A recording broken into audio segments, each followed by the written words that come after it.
Vamos lá, meus amigos, minhas amigas. Finalmente estamos aqui no domingo de Páscoa, domingo da ressurreição. É o último vídeo dessa série sobre a Semana Santa. E aqui, nesse crescendo que foi acontecendo na Semana Santa, eu acho que a gente pode simplesmente ler no próprio texto bíblico o que os evangelistas falam sobre o domingo da ressurreição. E no primeiro dia da semana, Maria Madalena foi ao sepulcro de madrugada, sendo ainda escuro, e viu a pedra tirada do sepulcro. Correu, pois, e foi a Simão Pedro e ao outro discípulo a quem Jesus amava, e disse-lhes: Levaram o Senhor do sepulcro, e não sabemos onde o puseram. Então Pedro saiu com o outro discípulo e foram ao sepulcro. E os dois corriam juntos, mas o outro discípulo correu mais apressadamente do que Pedro, e chegou primeiro ao sepulcro. E abaixando-se, viu no chão os lençóis. Todavia não entrou. Chegou, pois, Simão Pedro, que o seguia, e entrou no sepulcro, e viu no chão os lençóis. E que o lenço que tinha estado sobre a sua cabeça não estava com os lençóis, mas enrolado num lugar à parte. Então entrou também o outro discípulo que chegara primeiro ao sepulcro, e viu e creu, porque ainda não sabiam a Escritura, que era necessário que ressuscitasse dentre os mortos. Tornaram, pois, os discípulos para casa, e Maria estava chorando fora, junto ao sepulcro. Estando ela, pois, chorando, abaixou-se para o sepulcro, e viu dois anjos vestidos de branco, assentados, onde jazera o corpo de Jesus, um à cabeceira e outro aos pés. E disseram-lhe eles: Mulher, por que choras? Ela lhes disse: Porque levaram o meu Senhor, e não sei onde o puseram. E tendo dito isto, voltou-se para trás, e viu Jesus em pé, mas não sabia que era Jesus. Disse-lhe Jesus: Mulher, por que choras? Quem buscas? Ela, cuidando que era o jardineiro, disse-lhe: Senhor, se tu o levaste, dize-me onde o puseste, e eu o levarei. Disse-lhe Jesus: Maria. Ela, voltando-se, disse-lhe: Rabone, que quer dizer mestre? Disse-lhe Jesus: Não me detenhas, porque ainda não subi para meu Pai. Mas vai para meus irmãos e dize-lhes que eu subo para meu Pai e vosso Pai, meu Deus e vosso Deus. Maria Madalena foi e anunciou aos discípulos que vira o Senhor e que ele lhe dissera isto. Chegada, pois, a tarde daquele dia, o primeiro da semana, e cerradas as portas onde os discípulos, com medo dos judeus, se tinham ajuntado, chegou Jesus e pôs-se no meio e disse-lhes: Paz seja convosco. E dizendo isto, mostrou-lhes as suas mãos e o lado, de sorte que os discípulos se alegraram vendo o Senhor.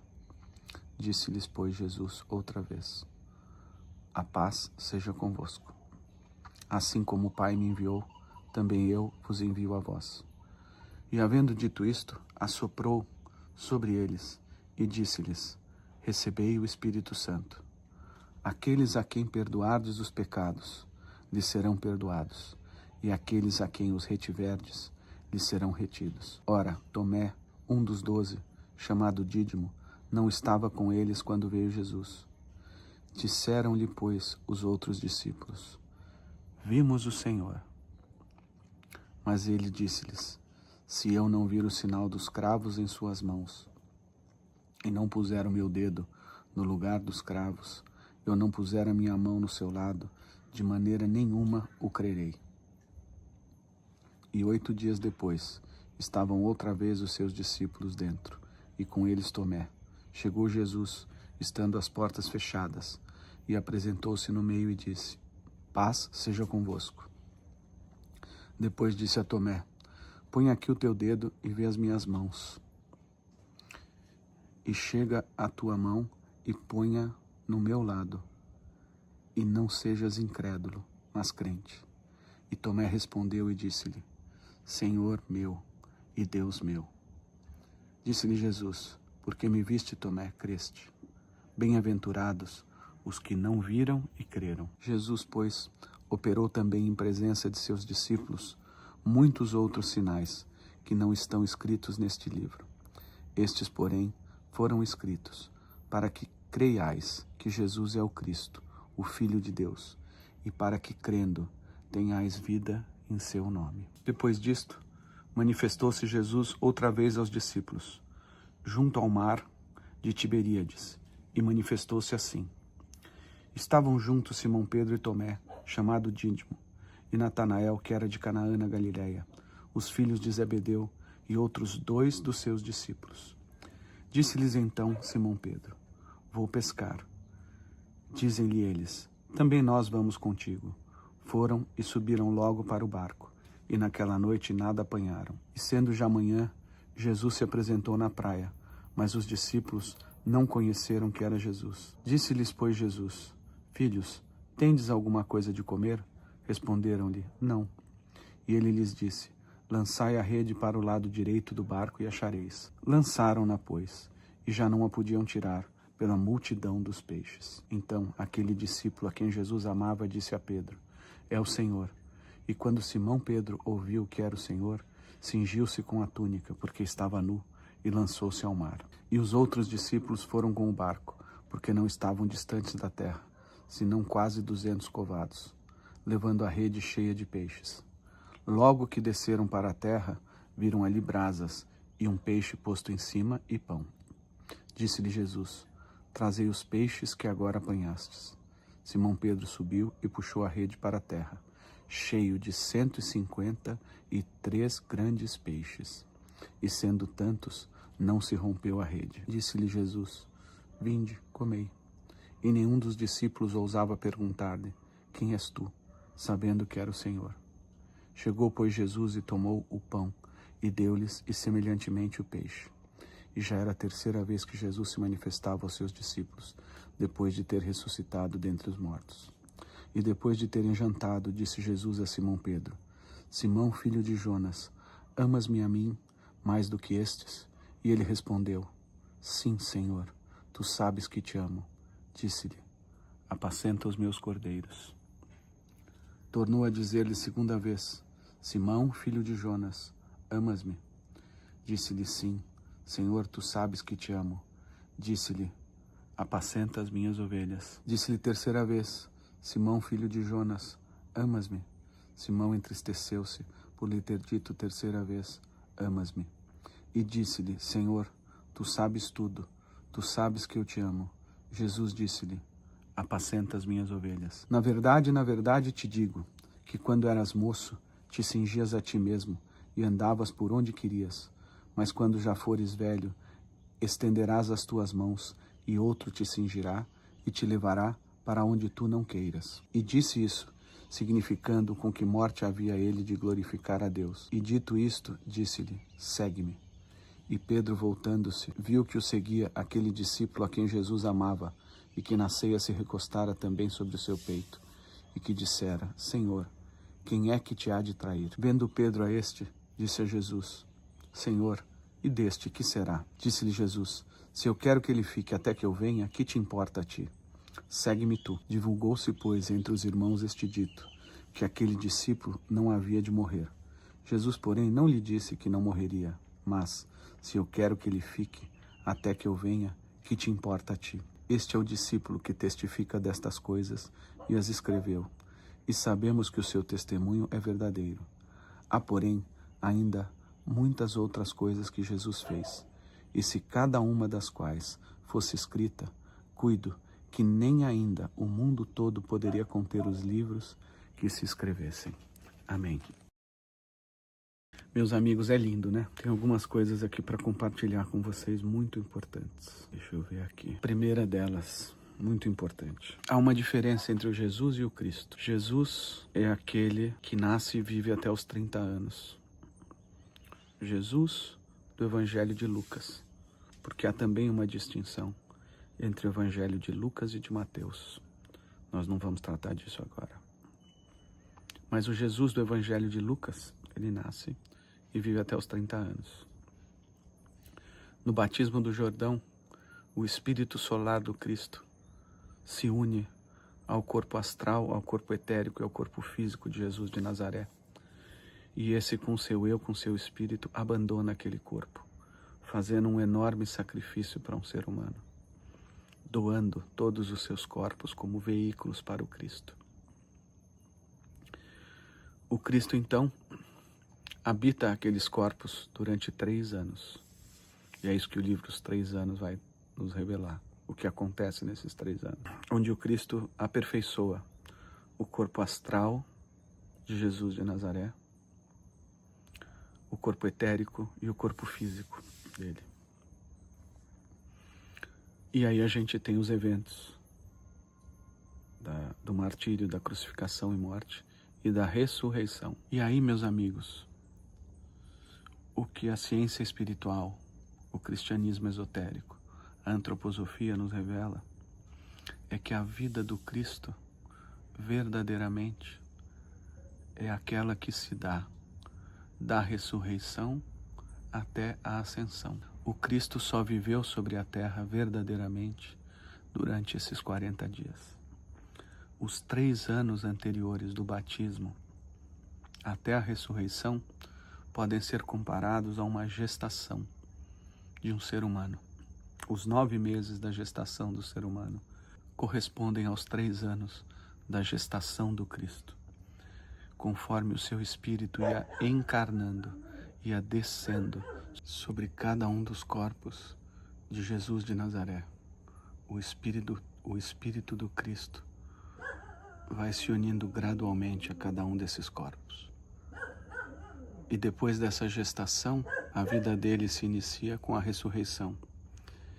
Eu tenho feito alguns podcasts onde eu faço as contas a partir da profecia de Daniel, das 70 semanas. As 70 semanas elas vão dar exatamente nos 33 anos de Jesus de Nazaré. Se fizermos um intervalo aberto e se fizermos um intervalo fechado, dá nos 34 anos. Então isso que a antroposofia nos revela é o fiel cumprimento das profecias de Daniel. A Bíblia nunca falha, ela é sempre perfeita, ela é sempre correta. O que pode acontecer é que a gente não vai interpretá-la com a visão correta, que é a visão espiritual, que é a visão esotérica, e não a visão materialista da Bíblia. Com a visão espiritual, tudo se encaixa e a gente pode ver a plena verdade de cada palavra da Bíblia, de cada palavra desse maravilhoso texto sagrado. Então, as 70 semanas da profecia de Daniel, elas dão exatamente entre 33 e 34 anos. Se a gente considera o primeiro ano, vai dar 34 anos. Se a gente não considera o primeiro ano da contagem, vai dar 33 anos. E eu não fui ainda descobrir qual é o versículo na Bíblia, no Antigo Testamento, mas um amigo meu judeu comentou que há uma previsão de que o Messias ia nascer no primeiro mês do calendário judaico. A Páscoa, naquele ano, sempre na realidade, a Páscoa ocorre no primeiro mês do calendário judaico. O Pessah ocorre no primeiro mês do calendário judaico, que comemora exatamente a saída do Egito, a liberdade do povo judeu saindo do Egito. Então o Cristo também cumpriu aí fielmente as Escrituras, ou as Escrituras foram fielmente cumpridas com o nascimento dele somente na ressurreição. 2 profecias, a de Daniel e essa outra, que eu ainda preciso checar onde está. Então esse é um fato esotérico muito importante para ser compartilhado. E há um outro aqui, muito marcante para mim também, que é o que ele diz sobre Pedro. Pedro, ele vai morrer crucificado em Roma. Ele pede para ser crucificado de ponta cabeça, porque ele não se acha digno de ter a mesma morte do Cristo. Pedro, sempre uma alma mercurial, hesitando o tempo todo, Horas vai para o bem, horas vai para o mal. Nega o Cristo, mas diz que ama o Cristo 3 vezes também. Nega 3 vezes, diz que ama 3 vezes. Ele que toma da espada para lutar no Getsemane também. Então ele representa esse homem moderno, lutando de um lado para o outro, tentando se situar aí entre bem e mal. É isso que eu fiquei de falar também, colocando Pedro, Maria Madalena e Judas como 3 almas mercuriais.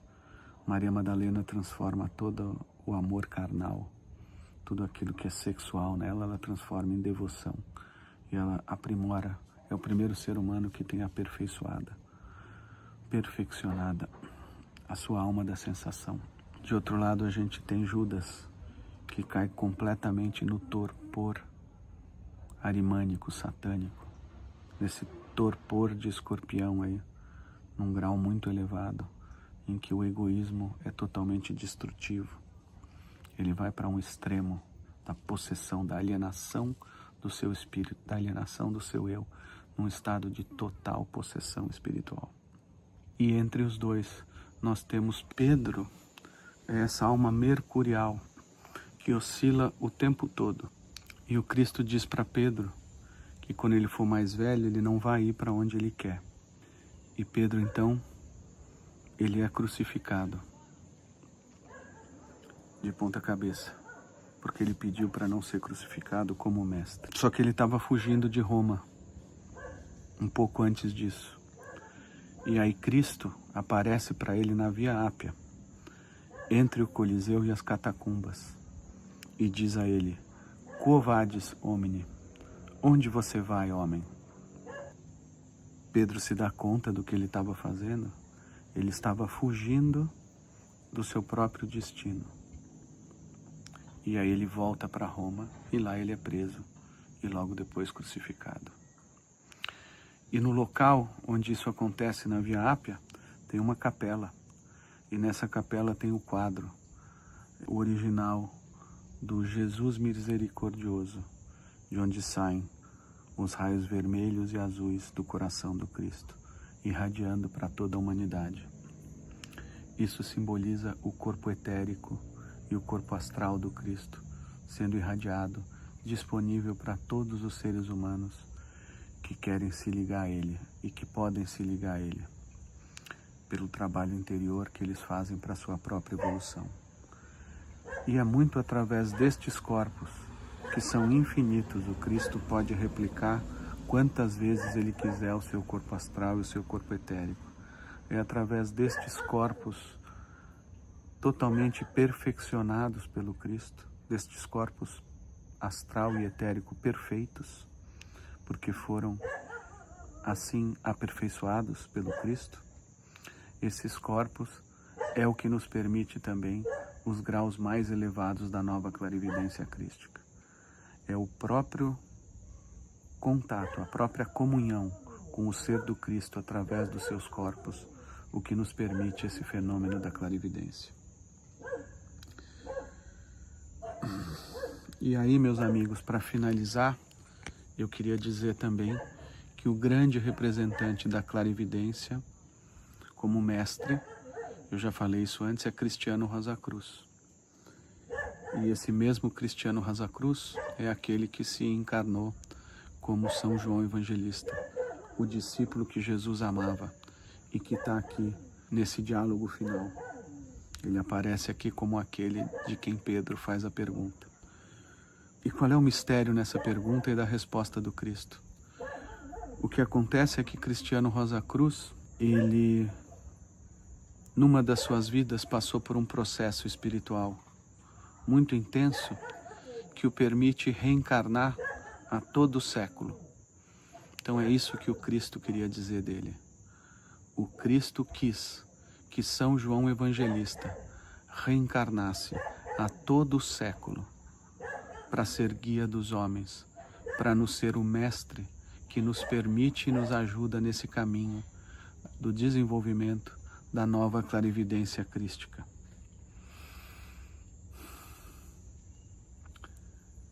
Ele estava encarnado na época do Rudolf Steiner e foi o mestre do Steiner. O Steiner desenvolve essa nova clarividência crística a partir dos impulsos que ele recebeu do Mestre Rosa Cruz.